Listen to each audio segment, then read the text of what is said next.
Veja bem, dentro da área de isolamento térmico, e isso é importante que você saiba, nós temos praticamente três tipos.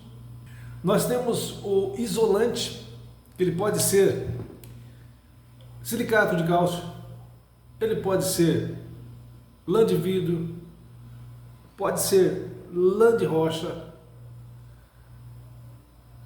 e isso dentro da área quente. Lã de vidro, lã de rocha e mesmo silicato de cálcio, na área quente. Vamos colocar os principais produtos que nós temos. Se for área fria, aí já é uma outra questões. Aí nós temos o poliestireno, que é o isopor, poliuretano, que são a junção dos dois produtos, né? O iso e o poliol. Na verdade, você compra, por exemplo, essas bombonas em fábricas, aí, 3 ou 4 fábricas, a Bayer, a própria Poliuretane, são alguns pontos, e você vai pegar isso daí através de uma máquina, você faz a junção, isso no futuro até vou te explicar tecnicamente, e dessa junção, então, ela isola aquela tubulação. É diferente.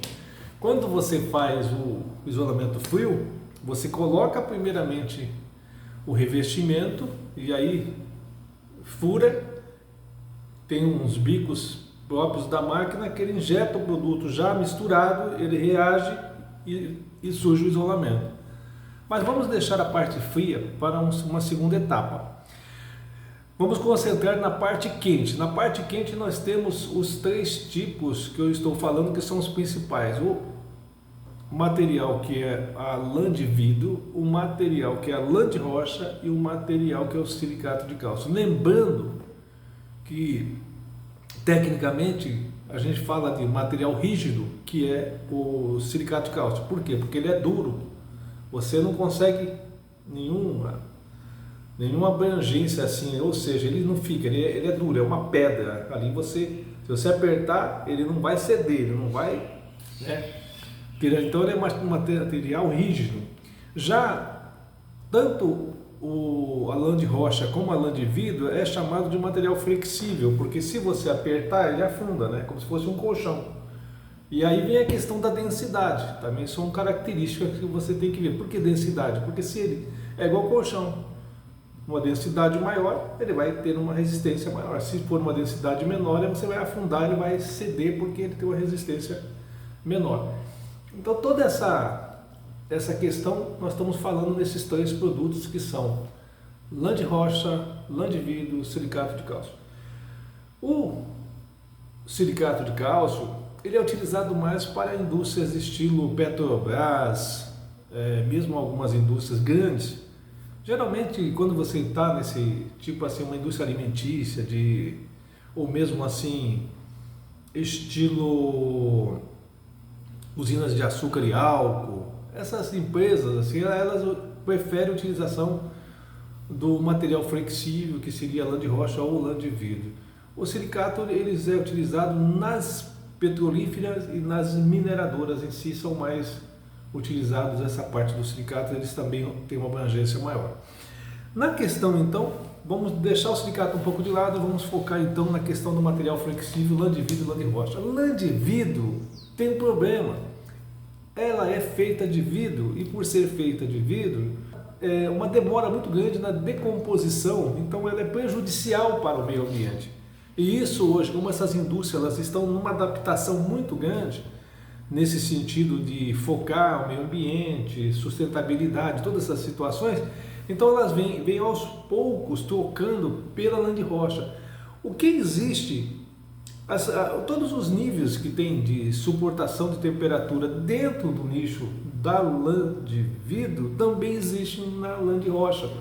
Então você vai ter lá um material com 2 polegadas, com 3 polegadas, com 4, né? Todas essas polegadas, ela também vai estar abrangendo da mesma forma que ela tem naquela questão da lã de vidro, também no material que é formado por lã de rocha. Então, nós vamos eliminar aqui do nosso lado a lã de vidro e vamos focar então na lã de rocha. Veja que nós eliminamos e chegamos então ao nosso ponto aqui de referência à lã de rocha, sabendo você que o que tem dentro da lã de rocha também tem na lã de vidro especificamente. Alguns poucos clientes agora estão ainda preferindo lã de vidro, mas vamos focar na lã de rocha, que é o futuro e também ainda que suporta muito mais hoje a atualidade, a evidência atual, né? Bom, nesse sentido, nós então temos um material de lã de rocha. E aí vem a questão: alguém fez o contato com você ou você fez o contato com ele e você tem um isolamento térmico para fazer com lã de rocha. Bom, outra pergunta: se você tem a lã de rocha, você vai ter que saber qual é o tipo de material que você vai usar.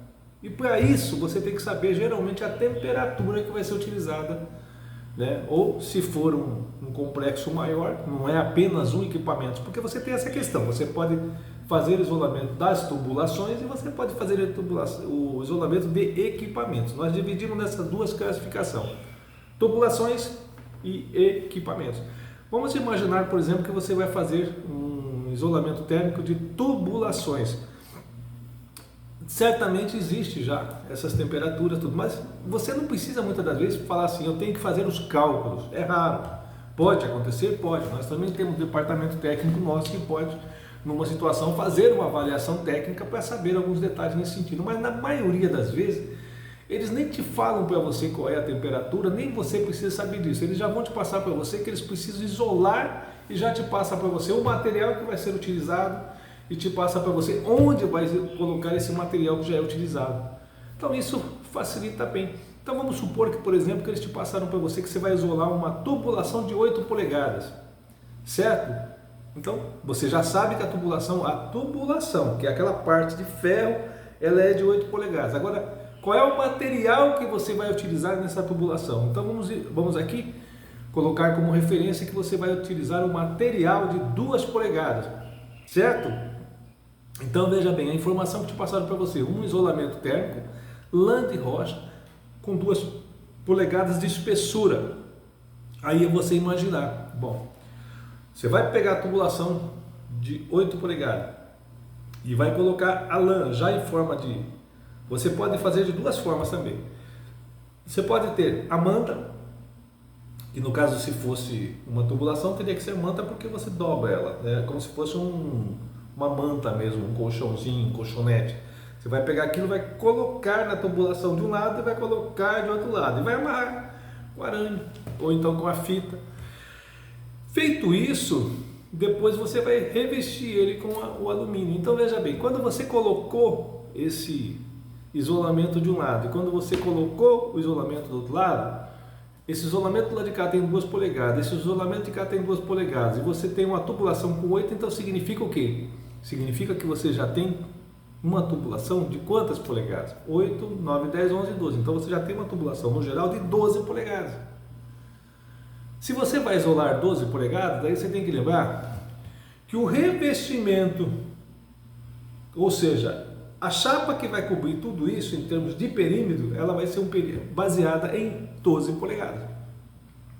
Então é uma questão básica, uma questão de conta que você vai ter que fazer para que possa então fazer os cálculos mediante, eu tenho, por exemplo, 120 metros de isolamento térmico numa tubulação de 8 polegadas, que vai utilizar 2 espessuras de isolamento térmico nessa tubulação. Então você já tem as informações que você precisa. Então vamos lá, vamos fazer essa questão para você entender um pouquinho mais, certo?